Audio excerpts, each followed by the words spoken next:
Wahai anakku yang tercinta, selama mana engkau tidak beramal, maka selama itulah engkau tidak mendapat pahala. Kalau kamu tak beramal, duduk saja, selama itulah kamu tidak akan dapat pahala. Itu mukadimah. Diriwayatkan bahawa ada seorang lelaki dari kalangan Bani Israel yang telah beribadat selama 70 tahun lamanya. Lalu Allah Ta'ala mahu menunjukkan keadaannya itu kepada para malaikat. Ada seorang daripada Bani Israel 70 tahun dia ni beribadat kepada Allah Subhanahu Wa Taala. Lalu kedudukan dia, Allah Subhanahu Wa Taala tunjuk kepada malaikatnya. Maka Allah Ta'ala memutuskan kepadanya seorang malaikat yang memberitahu bahawa malaikat jumpa dengan dia, malaikat tersebut,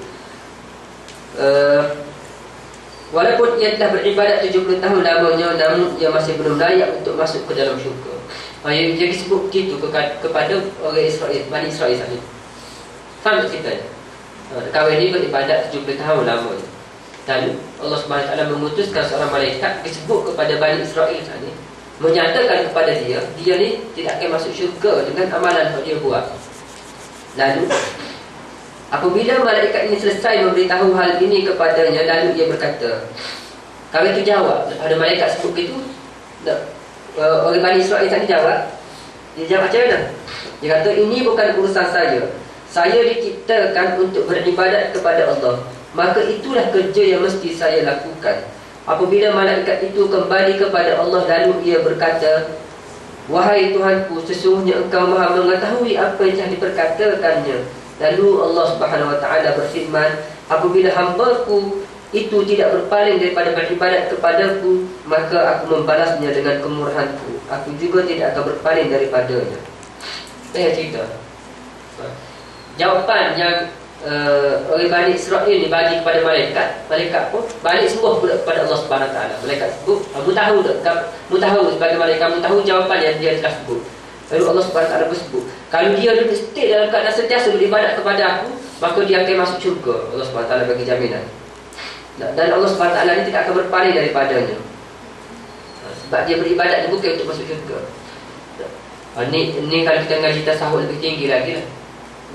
Kalau ngaji tasawuf lebih tinggi, dia kata kalau kita beribadat sebab kita takut kepada neraka Allah Subhanahu Wa Taala, dia ada ciri lagi tu. Kita duduk semaya, kita bagi sedekah, kita buat baik kepada orang. Sebab apa? Sebabnya kita takut kalau masuk neraka Allah Subhanahu Wa Taala. Ulama sebut, ulama tasawuf tinggi-tinggi, dia kata kalau kita beramal dengan sebab tersebut, syirik lagi dia kata. Kenapa? Sebab kita beramal bukan kerana Allah, kerana kita takut kepada neraka Allah Subhanahu Wa Taala. Ataupun kita beramal kerana nak masuk syurga. Buat ibadat banyak-banyak, buat taat banyak-banyak. Orang bagi tanya, apa semaya banyak-banyak ni? Sebab nak masuk syurga Allah Subhanahu Wa Taala. Dia bersebut, tak ikhlas lagi. Sepatutnya musolat kerana Allah, bukan kerana syurga Allah Subhanahu Wa Taala. Ini ilmu tinggi-tinggi dah. Makom kita ni orang awam, kita tak sangka dia ilmu tak tu. Maksudnya kalau kita ingat kita beribadat untuk masuk syurga, tak apa, betul dah. Sebagaimana yang disebut oleh Rabi'atul Adawiyah. Rabi'atul Adawiyah dia disebut, aku beribadat kerana redha Allah Subhanahu Wa Taala, bukan kerana syurga. Bukan kerana syurga.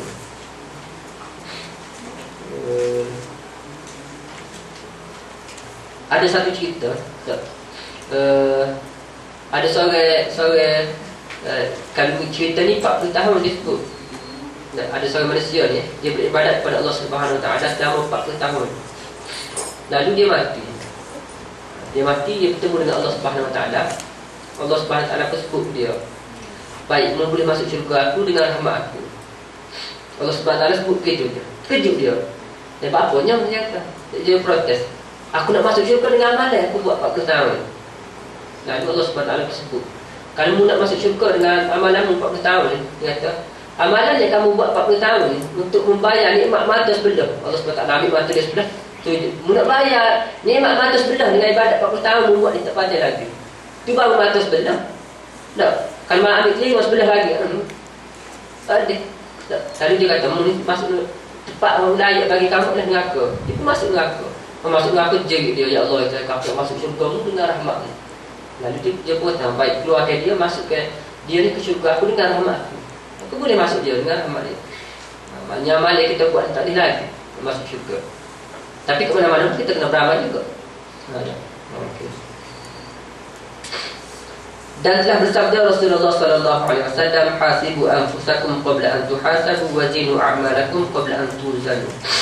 Ulama sebut hal ini bukan hadis Nabi. Ada ulama sebut hal ini adalah kata-kata daripada Sayyidina Umar. Dia kata, hisablah diri kamu sebelum kamu dihisab, dan timbang amalanmu sebelum kamu ditimbang. Kita hisab, kita kira dulu amalan kita sebelum kita dihisab oleh Allah Subhanahu Wa Taala. Jadi kita timbang-timbangkan amalan kita sebelum amalan kita ditimbangkan oleh Allah Subhanahu Wa Taala.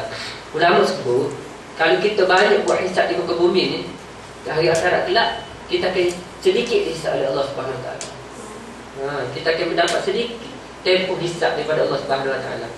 Manusia ni tak perlu hisab amalan ni sebahagian dia, sebab lama nunggu dia kata tak apalah, kira masuk neraka dah mudah-mudah lama kira sosok. Dia tak tahu neraka tu berat lagi. Sebab dia tak tahan dengan siksaan Allah, panasnya, pelah-pelah. Macam banyak kau lah Allah, apa dia ni, gini mau lama proses ni. Dia kata tak apalah, masuk neraka pun tak apalah. Dia tak tahu lagi, neraka berat benda tu lagi. Nak ayat tak sabarnya manusia. Jadi untung kita ni, kalau kita ni masuk proses amalan hisab lekat lah. Sebab ni kenapa? Sebab kita banyak duduk muhasabah, dihisab sama amalan kita tiap-tiap hari. Kita mengaji ni pun kita nak hisab juga lah. Ada seorang sahabat Nabi, dia kuat hisab amalan dia. Dia duduk tengok semaya. Tak silap ana Sa'd bin Rabi' al-Ansari. Tak silap ana lah. Apapun dia ni seorang sahabat Nabi. Dia duduk tengok semaya. Dia ni orang kaya. Dan tempat dia semaya ni dekat dengan kebun dia. Tak tahu lah kebun dia ke kebun apa. Dia tengok semaya tu, mari burung. Mari burung duduk singgah makan makanan dia atas kebun.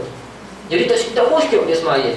Allah, kalau kita tanya airport contoh, makan airport, makan kita strawberry ke, jaga sama kita dah. Kita ni jaga daripada kambing dengan kerbau. Rupa-rupanya burung naik ke atas mari makan. Allah, dah. Rasa lama semaya 2 rakaat. Lalu dia sudah semaya dia menyesal. Allahu Akbar. Kerana burung 2 ekor mari makan dan jadi aku lada ketika beribadat kepada Allah Subhanahu Wa Taala. Dan itu masjid dia sedekah berapa kebun dia kepada Islam. Tak ada pasar dia kata. Ada kebun buat jadi lala je ada kebun. Nak yang kuat dia punya proses dia. Kita tak sabar tak tu boleh ayat cerita je lah. Nak yang akhirnya berjaya lah sahabat Nabi. Lepas tu sahabat Nabi dapat jaminan masuk syurga. Padan dengan amalan dia ni. Ya, mana? Dia ngatuk je lah. Banyak kita Ibn Umar, kita juga Ibn Umar. Ibn Umar dia pernah tertinggal solat berjemaah sekali. Lalu dia denda diri dia. Dia denda diri dia tak tidur waktu malam, kena beribadat sepanjang malam. Dia denda diri dia. Baik, menyahasibu anfusakum, maknanya kena hisab diri kita, akwal kita, amal kita, kata-kata kita. Malah hisab diri ni kena hisab banyak aspek lah. Cakapan kita, tindakan kita, hati kita pun kita kena hisab juga. Sikit lagi. Dan berkata Sayyidina Ali karramallahu wajhah, man zanna annahu bidunul jahdi yasilu wa huwa mutamanni, wa man zanna annahu bibadil jahdi yasilu fa huwa mustawni. Siapa yang menyangka bahawa tanpa usaha ia akan masuk ke dalam syurga, maka orang itu hanya berangan-angan sahaja. Dan siapa yang menyangka bahawa hanya dengan usaha sahaja ia masuk ke dalam syurga, maka orang itu telah merasa kaya daripada rahmat Allah Subhanahu Wa Taala. Siapa dia yang disangka dia ni akan masuk syurga tanpa usaha, maka orang itu berangan-angan saja. Tak apa, tak beramal, tak apa umat Nabi Muhammad akan masuk syurga insya-Allah. Demai tak apa ke. Orang itu berangan-angan jadi majnun dah. Akhirat pula masuk neraka. Dan bagi orang jenisnya manusia lain pula dia kata, kita ni beramal banyak, insya-Allah masuk syurga. Confirm masuk syurga, insya-Allah confirm masuk syurga sebab kita ni beramal dengan amalan yang banyak. Taat. Maka orang ini disebut sebagai mustagni. Mustagni ni dia rasa bangga, dia rasa takabur, padat, dia rasa cukup dengan amalan ni. Akhirnya jadi macam orang sebut sana, 40 tahun beribadat sana. Tak? Dia ingat syurga Allah ni mudah-mudah. Dia ingat syurga ni untuk dia buat. Tak? Dan berkata Hasan Al-Basri rahimahullah ta'ala, mencari syurga tanpa amalan adalah satu dosa daripada segala dosa. Nak cari syurga tapi tidak beramal, ini salah satu daripada dosa, daripada banyak-banyak dosa. Allah. Dan beliau berkata lagi, tanda faham hakikat ilmu itu ialah meninggalkan memperhatikan pahala suatu amalan, bukan meninggalkan amalan. Dia tidak faham ilmu hakikat ilmu. Ilmu ni kalau ulama tasawuf dia bagi ada makrifat, ada hakikat. Hakikat ni ilmu intipati kepada ilmu. Dia kata intipati kepada ilmu ialah meninggalkan memperhatikan pahala suatu amalan. Maksudnya kita buat kita rasa boleh pahala. Kalau kita buat rasa boleh pahala, maka kita sebenarnya tidak beramal dengan ilmu yang hakikat lagi. Kita buat je lah, beramal je lah. Jadi macam orang Bani Israel misalnya. Bani Israel ni, dia tak kira syurga ke apa. Kerja dia beramal je. Sebab balasan tu kerja Allah SWT. Allah ni adil. Apabila Allah SWT sebut beramal masuk syurga, maknanya masuk syurga lah kita ni. Kalau sedek kira dah masuk syurga kedanya. Sebab syaratnya beramal. Beramal je lah kita ni, buat je. Gitu. Dan bersabda Rasulullah SAW, al-kayyisu man dana nafsahu wa amila lima ba'dal maut, wal ahmaqu man ittaba'a hawahu wa tamanna 'ala Allah Ta'ala al-amani. Orang yang bijak itu ialah orang yang sentiasa menghitung dirinya dan beramal untuk kehidupan sesudah mati. Ni orang cerdik sungguh. Bukannya orang yang boleh dapat 12A SPM. Waktu bijak juga, cerdik juga. Cerdik untuk SPM tu je lah. Tapi orang yang betul-betul bijak, paling bijak sekali. Orang yang mana? Ia sentiasa menghitungkan dirinya dan beramal untuk kehidupan sesudah mati. Maksudnya hidup akhirat. Tu orang cerdik sungguh. Kalau dapat PhD, profesor boleh tinggi seumur, kompleks seumur, anak pun ramah, harta pun banyak, akhirat kelak masuk neraka, jatuh bodoh juga. Kau cerdik bodoh juga tak? Dia atas dunia kita ada dia cerdik sekali. Naik kereta hari pagi, kereta Volvo. Ada petang ni macam ni pula. Anak ramah, nak pergi ladang tu, nak pergi ke kebun ni, PT banyak. Saya pun PT. Naik kereta tabur PT bela-bela. Kayanya dia nak royak. Akhirat kelak dalam neraka, tak ada pasal. Bodoh juga tak? Jadi bodoh juga. Mana orang cerdik tu, walaupun kita hidup dunia dia tak ada PT mana, tak ada duit. Ngaji kita nak cerdik dah. Maknanya kita ni orang biasa-biasa, tapi akhirat kelak kita masuk syurga. Tu cerdik sungguh. Tu cerdik sungguh. Dan orang yang bodoh ialah orang yang selalu memperturutkan kehendak hawa nafsunya dan hanya banyak berangan-angan untuk mendapat kemurahan Allah SWT. Dan orang yang betul-betul bodoh, orang yang betul-betul bodoh ni ialah dia banyak ikut hawa nafsunya. Nafsu dia kata nak benda ni, dia buat. Nafsu dia kata tak apalah, dia pun ikut. Ni orang yang bodoh. Dan orang yang berangan-angan untuk mendapat kemurahan Allah SWT. Dia berangan supaya dia ni jadi orang panjang, murah rezeki, cerdik, kaya. Rahmat Allah SWT dah aku tu. Ya Allah, bagilah aku kekayaan. Tak beramal. Ya Allah, bagilah aku ni murah rezeki, anak ramah. Dia berangan je dia ni. Ni orang bodoh sebenarnya. Orang bodoh. Kalau orang kata, dia kata tak cukup baju. Ni orang tak cukup baju. Orang babuk je belakang tu. Tak faham tak? Maknanya orang yang tak cerdik lah. Orang yang bodoh. Maknanya dia jadi orang yang bodoh. Dia ikut awal nafsu dia je.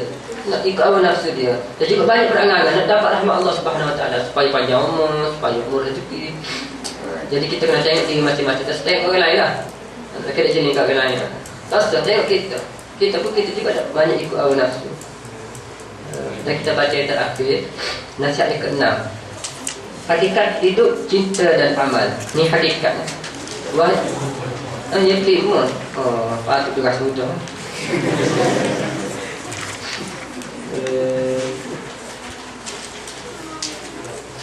Lastnya, ikhlaskan niatmu. Wahai anakku yang tercinta, berapa banyak ni berat sikit ni. Berat pun pernah baca lah. Cuma jangan salah anggap pula. Berapa banyak daripada malam-malam yang telah engkau penuhkan dengan berjaga malam untuk mengulang kaji dan mentalaah kitab. Dan berapa lama engkau telah menahan tidur ke atas dirimu. Saya tidak pasti apakah niat yang mendorong engkau berbuat demikian. Apakah hanya semata-mata mencari keuntungan dunia, menghimpunkan segala mata bendanya dan mencari kedudukan yang tinggi, serta pula berbangga dengan kebolehanmu di hadapan kawan-kawan. Jikalau ini niatmu, maka engkau akan rugi serugi-rugi. Dah bahasa Melayu bukan bahasa Parsi. Dah kita ni berjaga mana? Duduk boleh kaji pelajaran